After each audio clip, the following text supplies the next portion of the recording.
नमस्कार दोस्तों, हमारे चैनल में आपका स्वागत है। हमारा सिलेक्शन बीपीएससी टीआरई 3 में सोशल साइंस के टीचर के रूप में हुआ है।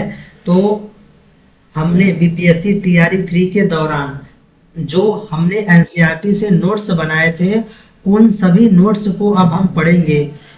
और नोट्स में जितने भी पॉइंट लिखे हुए हैं वे सभी पॉइंट एनसीईआरटी के बुक से लिखे हुए हैं। जो महत्वपूर्ण इम्पॉर्टेंट फैक्ट थे, उन सभी महत्वपूर्ण फैक्ट को हमने नोट्स में लिखा है। और बीपीएससी टीआरई 3 सिलेक्शन के दौरान इस नोट्स से हमें बहुत फायदा हुआ है, क्योंकि बीपीएससी टीआरई 3 और एलटी ग्रेड जितने भी एग्जाम होने वाले हैं आगे आने वाले बीपीएससी टीआरई 4 और एलटी ग्रेड का, उन सभी एग्जाम में एनसीईआरटी महत्वपूर्ण भूमिका निभाने वाली है। तो आज से हम जो नोट्स बनाए थे उन नोट्स से पढ़ेंगे। तो देखिए क्या लिखा हुआ है, जितने भी फैक्ट हैं सभी एनसीईआरटी से लिए हुए हैं। देखिए क्या लिखा हुआ है, पहले यह क्लास 11 के एनसीईआरटी से बनाया हुआ है। क्लास 9, 10 और 11, 12 इन चारों क्लास के एनसीईआरटी से बनाया हुआ है।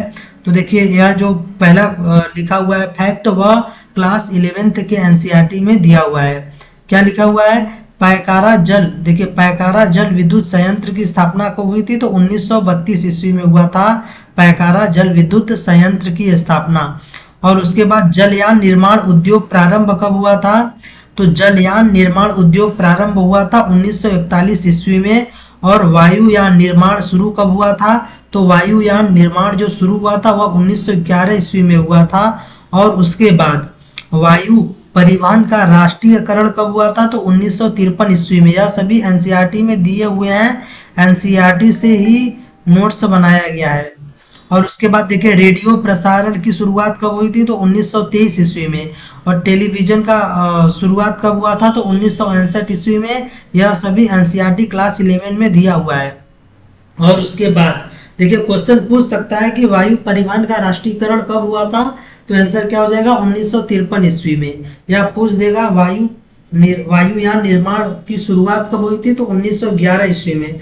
एनसीईआरटी में जितने भी महत्वपूर्ण फैक्ट दिए हुए हैं उन सभी महत्वपूर्ण फैक्ट को हमें याद कर लेना है, क्योंकि बिहार शिक्षक भर्ती या यूपी एलटी ग्रेड शिक्षक भर्ती जो होंगे वे सभी एनसीईआरटी से ही पूछे जाएंगे। और एनसीईआरटी में कहीं से भी पूछ सकता है, तो हमें यह ध्यान रखना है। और उसके बाद एनसीईआरटी में यह भी दिया हुआ है कि स्वर्णिम चतुर्भुज की लंबाई कितनी है, तो स्वर्णिम चतुर्भुज की लंबाई है 5846 किलोमीटर। यह है स्वर्णिम चतुर्भुज की लंबाई। और यह स्वर्णिम चतुर्भुज जोड़ती किसको है, तो मुंबई, दिल्ली, चेन्नई और कोलकाता, इन चार महानगरों को जोड़ने के लिए स्वर्णिम चतुर्भुज की मतलब निर्माण हुआ था। और उसकी लंबाई कितनी है, 5846 किलोमीटर। और यह मुंबई, दिल्ली, चेन्नई और कोलकाता को जोड़ती है। पूछ सकता है कि स्वर्णिम चतुर्भुज की लंबाई कितनी है, तो आंसर क्या हो जाएगा, 5846 किलोमीटर। और स्वर्णिम चतुर्भुज किन किन महानगरों को जोड़ती है, तो मुंबई, दिल्ली, चेन्नई और कोलकाता। देखिए यह क्वेश्चन बीपीएससी टीआरई 3 में पूछा गया था कि टीआरई 3 और टीआरई 2 दोनों में पूछा गया था कि पूर्व पश्चिम गलियारा किन किन को जोड़ती है, पूर्व पश्चिम गलियारा। तो आंसर क्या था, सिलचर को किससे जोड़ती है, पोरबंदर से। सिलचर कहाँ है, असम में।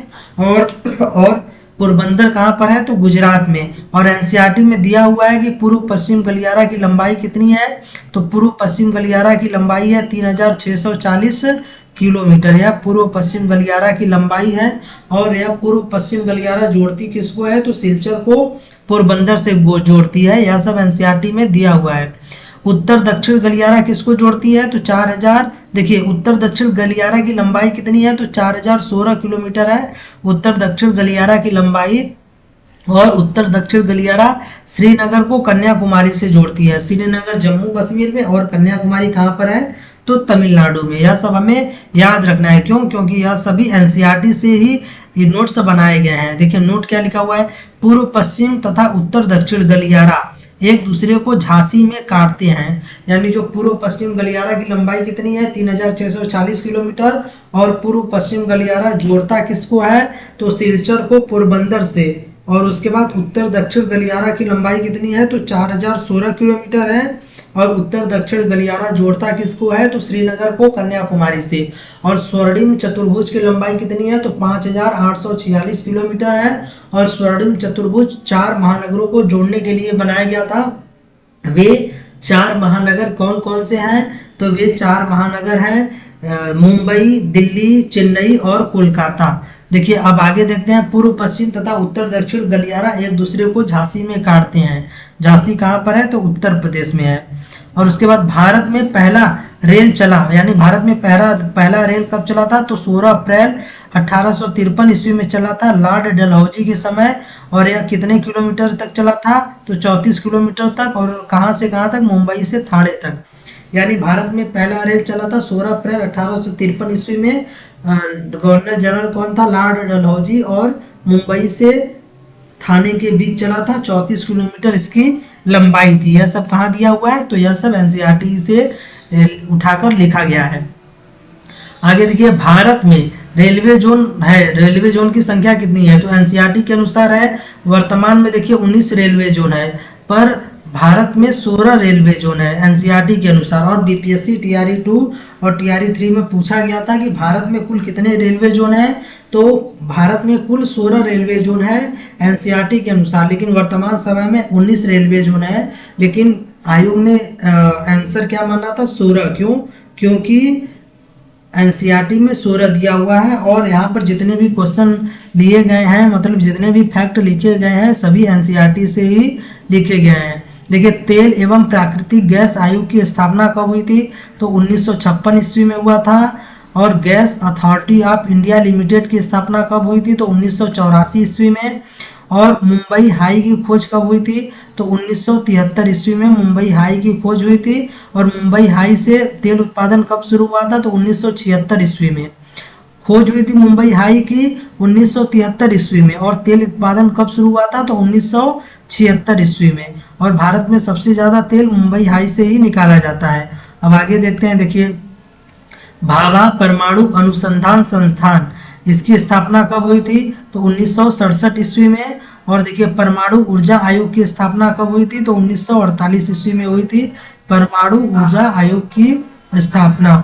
और हमें यह सब पता रहना चाहिए। और यह सब पॉइंट जितने भी हैं सभी एनसीईआरटी से ही लिए हुए हैं। Steel authority of India limited की स्थापना कब हुई थी, तो 1973 ईस्वी में। मृदा सर्वेक्षण विभाग की स्थापना कब हुई थी, तो 1956 ईस्वी में। वन अनुसंधान संस्थान की स्थापना कब हुई थी, तो 1906 ईस्वी में। और भारतीय सर्वेक्षण विभाग की स्थापना कब हुई थी, तो 1767 ईस्वी में। यह सब कहाँ दिया हुआ है, तो यह सब एनसीईआरटी में दिया हुआ है। देखिए पहला रेडियो प्रसारण की स्थापना कब हुई थी, तो 1923 ईस्वी में। और पहला सफल सूती वस्त्र मिल की स्थापना कब हुई थी, तो 1854 ईस्वी में मुंबई में। और पहला जूट मिल की स्थापना कब हुई थी, तो 1855 ईस्वी में रिसड़ा में, यानी कहाँ पर है रिसड़ा, कोलकाता में।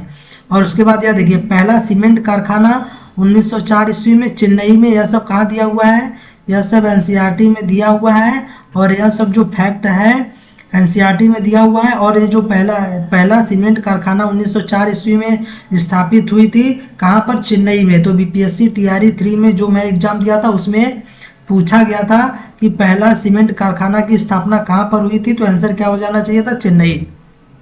पहला चीनी मिल 1903 ईस्वी में बिहार में। और भारतीय कृषि अनुसंधान संस्थान की स्थापना कब हुई थी, तो 1929 ईस्वी में।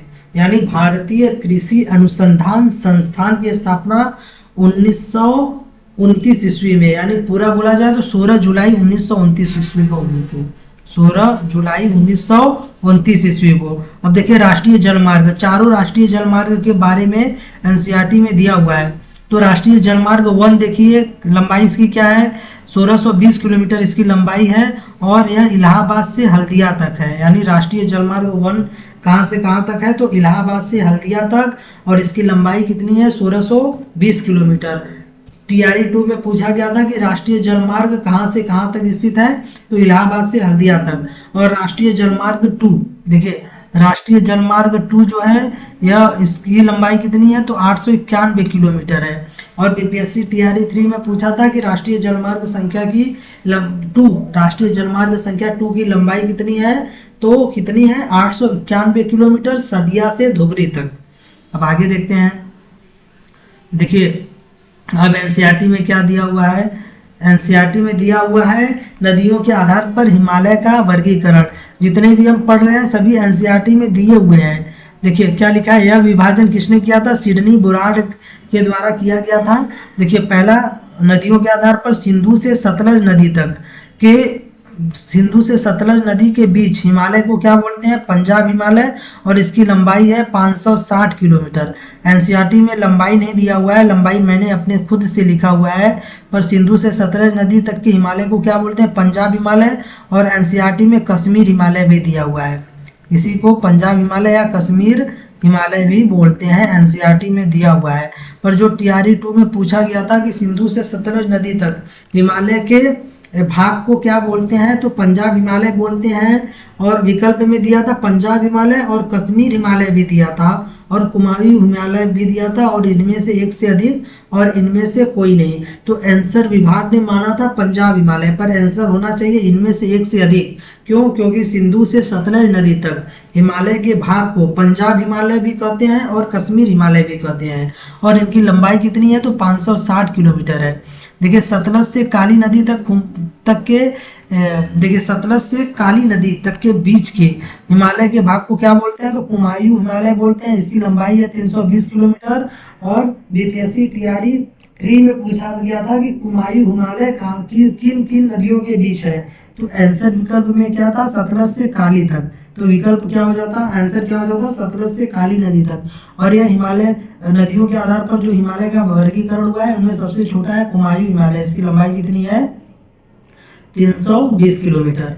और उसके बाद काली से तीस्ता नदी तक हिमालय को क्या बोलते हैं, नेपाल हिमालय। इसकी लंबाई 800 किलोमीटर तक, यह सबसे बड़ा और यह सबसे छोटा है। और उसके बाद तीस्ता से दिहांग नदी तक के हिमालय के बीच के हिमालय को असम हिमालय बोलते हैं। इसकी लंबाई कितनी है, तो 720 किलोमीटर। यह सब एनसीईआरटी में दिया हुआ है। और एनसीईआरटी क्लास 10 में दिया हुआ है और क्लास 9 और 10 में दिया हुआ है स्थानांतरित खेती। देखिए इस स्थानांतरित खेती को कर्तन दहन प्रणाली भी बोलते हैं। क्या, कर्तन दहन प्रणाली भी बोलते हैं इसी को, कर्तन दहन प्रणाली। और उसके बाद देखिए एनसीईआरटी में दिया हुआ है 6-7 देशों के नाम दिए थे एनसीईआरटी में कि उन सभी देशों में स्थानांतरित खेती को किस नाम से जानते हैं। और यहाँ से बीपीएससी टीआरई 3 में पूछा गया था कि मिल्पा जो है, मिल्पा स्थानांतरित खेती को मिल्पा नाम से किस देश में जाना जाता है, तो मिल्पा नाम से किस देश में जाना जाता है, मैक्सिको में और मध्य अमेरिका में। कहाँ कहाँ, मैक्सिको और मध्य अमेरिका। यहाँ पर मैक्सिको और मध्य अमेरिका में स्थानांतरित खेती को मिल्पा के नाम से जाना जाता है। और बीपीएससी टीआरई 3 में पूछा था कि मिल्पा झूम खेती को मिल्पा के नाम से किस देश में जाना जाता है, तो आंसर क्या था, उसमें विकल्प में मैक्सिको दिया था, तो यही मैक्सिको क्या हो जाता था आंसर। देखिए देखते हैं सभी एनसीईआरटी में दिए हुए हैं, जितने भी मैं लिखा हूँ यहाँ पर सभी एनसीईआरटी से ही उठाकर लिखा हुआ हूँ। हमें एनसीईआरटी अगर हम पढ़े हैं और यह नोट्स पढ़ रहे हैं तो हमारा एनसीईआरटी से एकदम अच्छे से क्या हो जाएगा, रिवीजन हो जाएगा। उम्मीद है कि आपको समझ में आ रहा होगा। अगर आप एनसीईआरटी पढ़ेंगे तो यह सब कुछ जितने भी फैक्ट लिखे हुए हैं सभी एनसीईआरटी में आपको देखने को मिलेंगे। देखिए वियतनाम में स्थानांतरित खेती को क्या बोलते हैं, रे बोलते हैं। ब्राजील में क्या बोलते हैं, तो रोका बोलते हैं। वेनेजुएला में क्या बोलते हैं, तो कोनको बोलते हैं। म्यांमार में क्या बोलते हैं, तो टोंगिया बोलते हैं। श्रीलंका में क्या बोलते हैं, तो चेना बोलते हैं। और मैक्सिको और मध्य अमेरिका में क्या बोलते हैं, तो मिल्पा। और यही पूछा था टीआरई 3 में कि मिल्पा स्थानांतरित खेती को मिल्पा के नाम से किस देश में जाना जाता है, तो आंसर क्या था, मैक्सिको। जिन्होंने भी टीआरई 3 का एग्जाम दिया था एक आध दो नंबर से चूक गए थे सिलेक्शन पाने में, या उनका सिलेक्शन हो चुका था, उनको पता होगा कि इसमें पूछा था कि मिल्पा स्थानांतरित खेती को मिल्पा के नाम से किस देश में जानते हैं, तो आंसर क्या था, मैक्सिको। और उसके बाद मध्य अफ्रीका में किस नाम से जानते हैं, तो मसोले के नाम से। थाईलैंड में किस नाम से जानते हैं, तो तमराई के नाम से जानते हैं। और उसके बाद देखिए जावा और इंडोनेशिया में किस नाम से जानते हैं, तो लद्दाख के नाम से जानते हैं। ये जितने भी 9 फैक्ट लिखे हुए हैं नाम एनसीईआरटी के, मतलब स्थानांतरित खेती के, वह कहाँ से लिए गए हैं, एनसीईआरटी से। स्थानांतरित खेती क्या होता है, तो स्थानांतरित खेती को कर्तन एवं दहन प्रणाली के नाम से भी जानते हैं। स्थानांतरित खेती में पहले पेड़ों को काट के वहीं उसी खेत में जला देते हैं और जलाने के बाद उसी राख में उसी जमीन पर बिना किसी उर्वरक का और बिना किसी बड़ी मशीन का उपयोग किए बिना, हाँ, मतलब खुद के मेहनत से खेती करते हैं। और उसके बाद जब उस जमीन की उपजाऊ शक्ति धीरे धीरे कम हो जाती है तो उस जगह को छोड़कर दूसरे जगह पर चले जाते हैं और वहाँ के पेड़ पौधों को काट कर वहीं जलाकर फिर वहाँ खेती करते हैं। इसी को बोलते हैं स्थानांतरित खेती। और स्थानांतरित खेती के आगे देखते हैं, देखिए इसमें यहाँ क्या लिखा है कि भारत में स्थानांतरित खेती के नाम, यानी भारत के राज्यों में स्थानांतरित खेती के क्या नाम है। तो देखिए मणिपुर में, जो भारत के राज्य में मणिपुर में स्थानांतरित खेती को क्या बोलते हैं, पलामू। यह सब एनसीईआरटी में दिया हुआ है। मैं बार बार बोल रहा हूँ कि जितने भी यहाँ पर फैक्ट लिखे हुए हैं सभी एनसीईआरटी से ही लिखे हुए हैं। और उसके बाद पूर्वी राज्य में क्या बोलते हैं, तो झूम बोलते हैं। और छत्तीसगढ़ में क्या बोलते हैं, तो दीपा। देखिए दीपा कहाँ बोलते हैं, छत्तीसगढ़ और अंडमान निकोबार द्वीप समूह दोनों जगह स्थानांतरित खेती को किस नाम से जानते हैं, तो दीपा के नाम से जानते हैं। उड़ीसा में किस नाम से जानते हैं, तो पामाडाबी, बारिंगा और कोमान के नाम से जानते हैं उड़ीसा में स्थानांतरित खेती को। राजस्थान में किस नाम से जानते हैं, तो वाल्टरे के नाम से। मध्य प्रदेश में किस नाम से जानते हैं, बेवार व दाहिया के नाम से जानते हैं। यह भी क्वेश्चन टीआरई बिहार शिक्षक भर्ती में पूछा गया था कि मध्य प्रदेश में स्थानांतरित खेती को किस नाम से जानते हैं, तो विकल्प में बेवार व दाहिया दोनों था, तो आंसर हो गया था उपयुक्त में से एक से अधिक। और उसके बाद पश्चिमी घाट या केरल में किस नाम से जानते हैं स्थानांतरित खेती को, तो कुमारी। आंध्र प्रदेश में किस नाम से जानते हैं, तो पुंडू या पिंडा के नाम से जानते हैं आंध्र प्रदेश में। और झारखंड में किस नाम से जानते हैं स्थानांतरित खेती को, तो पुरवा के नाम से जानते हैं। यह सभी कहाँ दिया हुआ है, एनसीईआरटी में दिया हुआ है। और उसके बाद देखिए यहाँ पर क्या लिखा है, एनसीईआरटी में कुछ और भी दिया हुआ था। देखिए यहाँ पर एक दो चीज दिया हुआ था, कार्निवोरस के बारे में दिया हुआ था कि कार्निवोरस किस जीव को कहते हैं, यानी मांसाहारी जीव को क्या बोलते हैं, तो कार्निवोरस बोलते हैं। यही पूछा था कि मांसाहारी जीव को किस नाम से जानते हैं, तो विकल्प में कार्निवोरस दिया था, यानी कार्निवोरस का मतलब मांसाहारी जीव। तो कार्निवोरस के आगे देखिए यहाँ पर क्या दिया हुआ है, अगर पूछ दे कि एपीफाइट्स यानी वे पौधे जो दूसरे पर आश्रित हो उसको क्या बोलते हैं, एपीफाइट्स। और लवणीय पौधों को क्या बोलते हैं, तो हेलोफाइट्स बोलते हैं। अगर पूछ दिया जाए कि जल में जो पौधे होते हैं उन्हें किन नाम से जानते हैं और इंग्लिश में उनको दे दे हेलोफाइट्स और दूसरे तीसरे 2-3 विकल्प दे दे तो हमें कंफ्यूजन हो जाएगा। लेकिन क्योंकि यह क्वेश्चन पूछा गया था एक बार कि कार्निवोरस मांसाहारी जीव को किस नाम से जानते हैं, मांस खाने वाले जीवों को, तो उन्हें कार्निवोरस बोलते हैं। और देखो हाइड्रोफाइट्स किसको बोलते हैं, तो जलीय पौधों को बोलते हैं। और लवणीय पौधों को क्या बोलते हैं, तो हेलोफाइट्स। और जीरोफाइट्स किसको बोलते हैं, तो मरुभूमि पौधे, यानी जो मरुभूमि पौधे में, यानी जो राजस्थानीय पौधे होते हैं रेगिस्तान में होते हैं उन्हें मरुभूमि पौधे कहते हैं। देखिए अब है जियोग्राफी है एनसीईआरटी 10 का। देखिए क्या लिखा हुआ है, संसाधनों का वर्गीकरण। उत्पत्ति के आधार पर संसाधन कौन कौन से होते हैं, तो जैव और अजैव संसाधन। समाप्यता के आधार पर संसाधन, तो नवीकरण योग्य संसाधन और अनवीकरण योग्य संसाधन। नवीकरण संसाधन मतलब वे संसाधन जिनका पुनः चक्रण किया जा सके, मतलब एक बार उपयोग करने के बाद दोबारा उपयोग में लाया जा सके। और अनवीकरणीय संसाधन का मतलब जिनका पुनः चक्रण नहीं किया जा सके। और नवीकरणीय संसाधन जैसे पेड़ पौधे हो गए, जल हो गया, वायु हो गया, यह सब नवीकरण योग्य संसाधन है। मृदा हो गया। और अनवीकरण योग्य संसाधन जैसे कोयला हो गया, पेट्रोल हो गया, डीजल हो गया, यह सब अनवीकरणीय संसाधन है। और उसके बाद देखिए स्वामित्व के आधार पर संसाधनों का वर्गीकरण क्या है। देखिए क्या है, व्यक्तिगत, सामुदायिक, राष्ट्रीय व अंतर्राष्ट्रीय संसाधन। स्वामित्व के आधार पर संसाधनों का वर्गीकरण। और विकास स्तर के आधार पर संसाधनों का वर्गीकरण, तो संभावी, विकसित भंडार व संचित कोष। अब आगे देखते हैं, देखिए क्या लिखा हुआ है, जो एक समुद्री मील बराबर यहाँ पर क्या लिखा देखिए, एक समुद्री मील बराबर कितना किलोमीटर होता है, तो 1.8582 किलोमीटर एक समुद्री मील, यानी समुद्री मील को एक नॉटिकल मील भी बोलते हैं।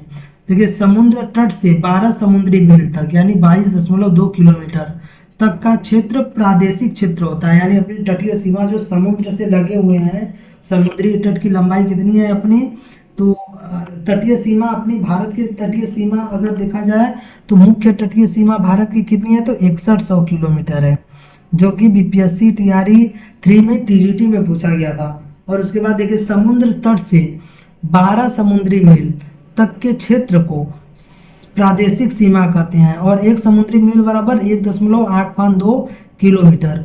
देखिए प्रादेशिक क्षेत्र बोलते हैं जिस पर उस देश का संपूर्ण अधिकार होता है।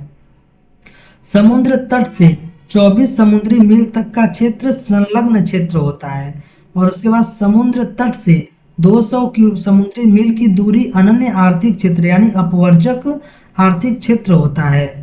और उसके बाद सतत पोषणीय विकास के बारे में देखिए, यह भी एनसीईआरटी में क्लास 10 में दिया हुआ है। देखिए सतत पोषणीय आर्थिक विकास का अर्थ है कि विकास पर्यावरण को बिना नुकसान पहुंचाए हो और वर्तमान विकास की प्रक्रिया भविष्य की पीढ़ियों की आवश्यकता की अवहेलना न करे। यानी सतत पोषणीय विकास का मतलब वर्तमान जो हमारे पास संसाधन है उनका उपयोग उसी प्रकार किया जाए ताकि आने वाली पीढ़ी भी उन सभी संसाधनों का लाभ उठा सके।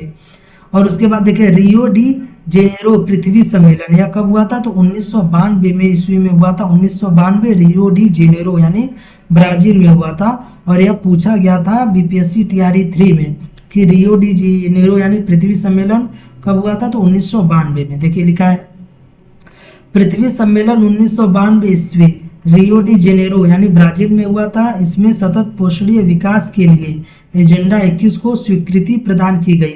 और एजेंडा 21 क्या है, देखिए एजेंडा 21 क्या है, तो एजेंडा 21 क्या है, इसका उद्देश्य भूमंडलीय सतत पोषणीय विकास हासिल करना है।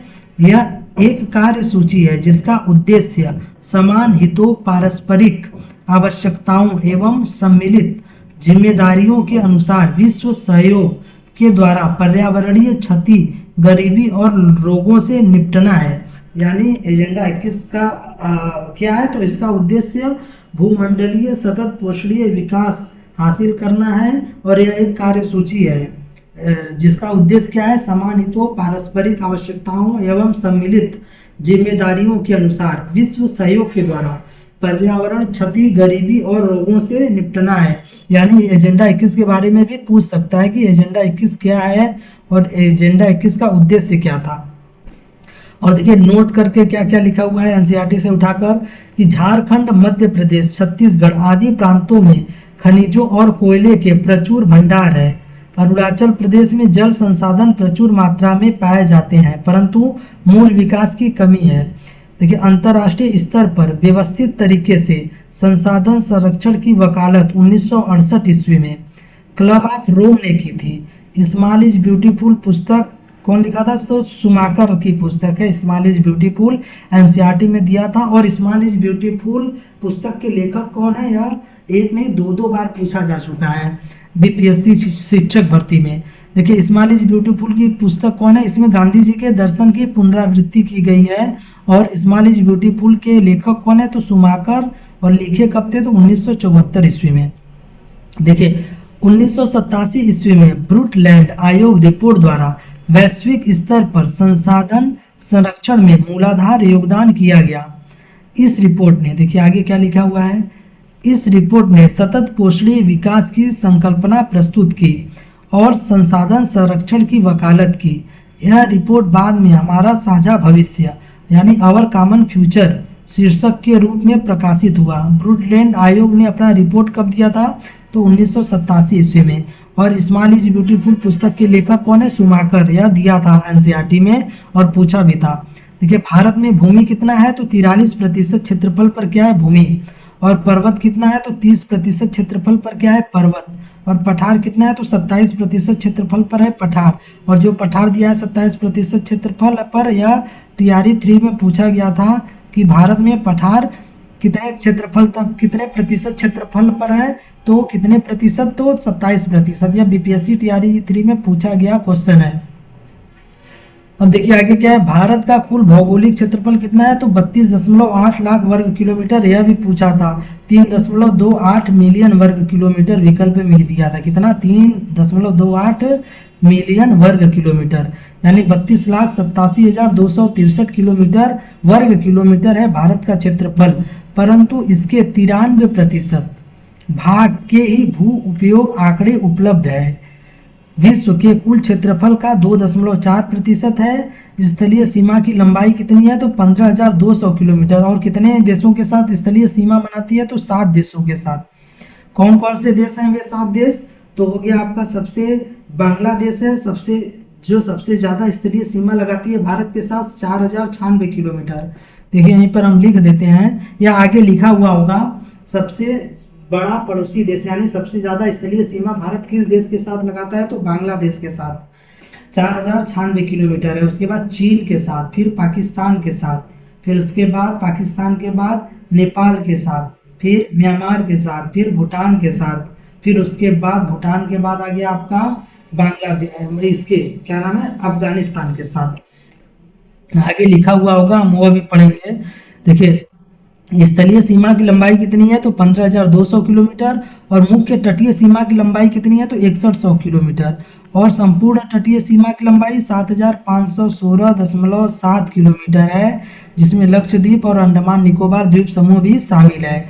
और टीजीटी में पूछा था कि मुख्य तटीय सीमा की लंबाई कितनी है, तो 6100 किलोमीटर।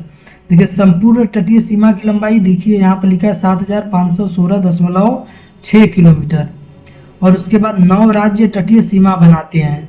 सबसे लंबा तटीय सीमा किसका है, गुजरात का है, लगभग 1214 किलोमीटर लंबा है। उसके बाद आंध्र प्रदेश। देखिए सबसे कम तटीय सीमा किसकी है, तो गोवा की। और उसके बाद देखिए आगे, भारत के कुल सूचित क्षेत्र के लगभग 54% हिस्से पर खेती हो सकती है। पंजाब व हरियाणा के 80% भूमि पर खेती होती है, परंतु अरुणाचल प्रदेश, मिजोरम, मणिपुर और अंडमान निकोबार द्वीप समूह में 10% से भी कम क्षेत्र पर बोया जाता है, यानी 10% से भी कम क्षेत्र पर खेती होती है।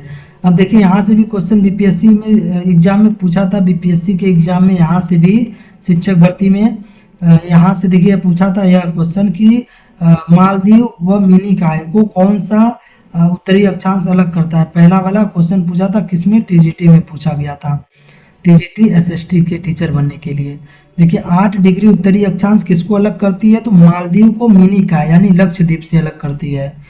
यानी भारत का जो लक्षद्वीप है वह कहाँ पर है, तो अरब सागर में है, अरब सागर में। 8 डिग्री जो उत्तरी अक्षांश है वह मालदीव को लक्षद्वीप यानी मिनिकॉय से अलग करती है।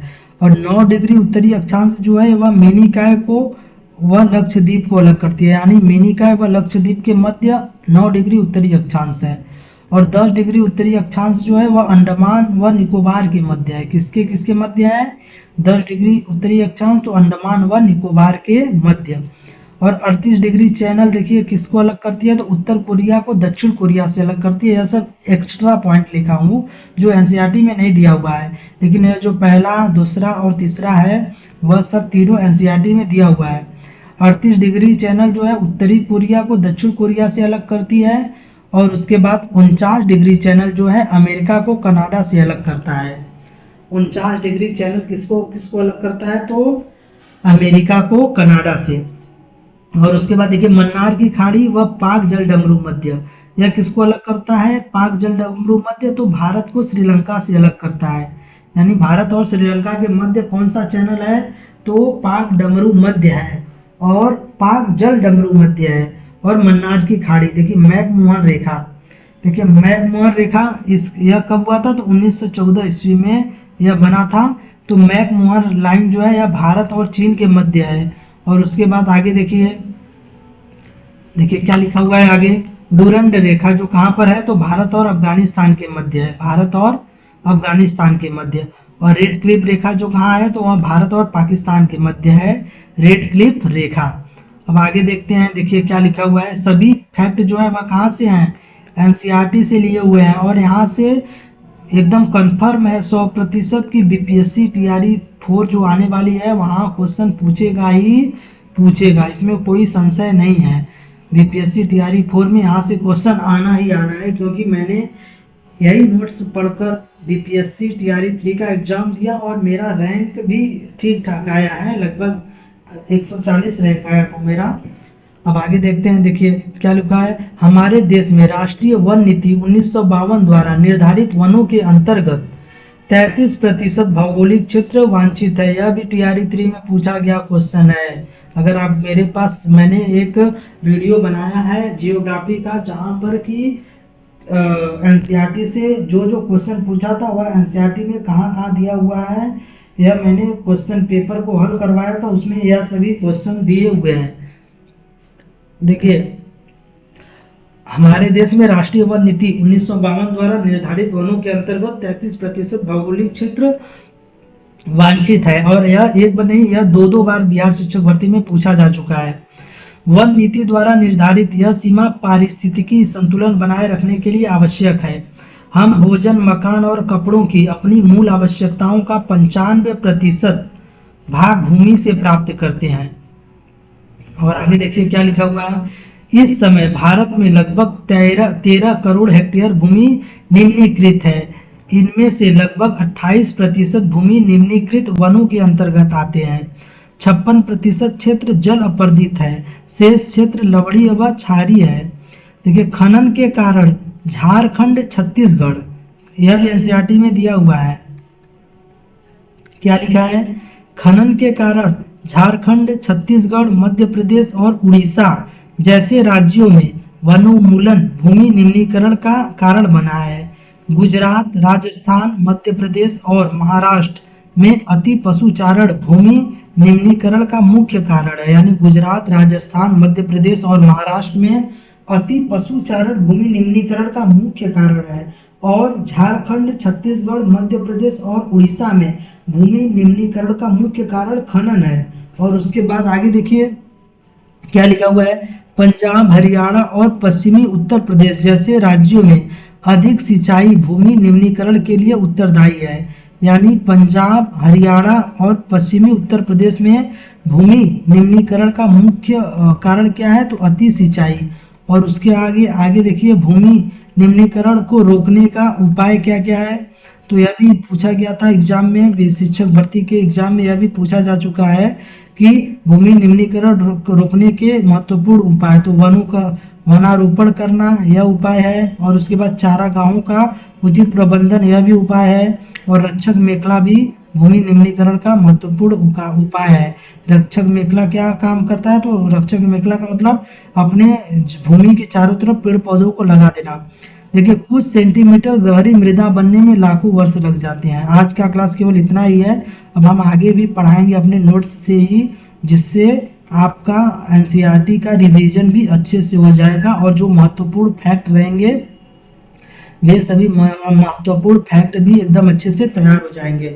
और जो आज का क्लास है यह बहुत ही महत्वपूर्ण है एसएसटी के शिक्षक के लिए, क्योंकि इसमें जीके जीएस और जो सब्जेक्ट है एसएसटी का उन दोनों जगह यहाँ से क्वेश्चन पूछा जाना एकदम कन्फर्म है, क्योंकि यहाँ से बीपीएससी टीआरई 1, टीआरई 2 और टीआरई 3 में तीनों जगह पूछा गया क्वेश्चन है। उम्मीद है कि आपको क्लास पसंद आया होगा और हम आगे भी ऐसे ही अपने नोट्स से आपको रिवाइज करवाएंगे ताकि आप बीपीएससी टीआरई 4 में अपने शिक्षक बनने का सपना पूरा कर लें।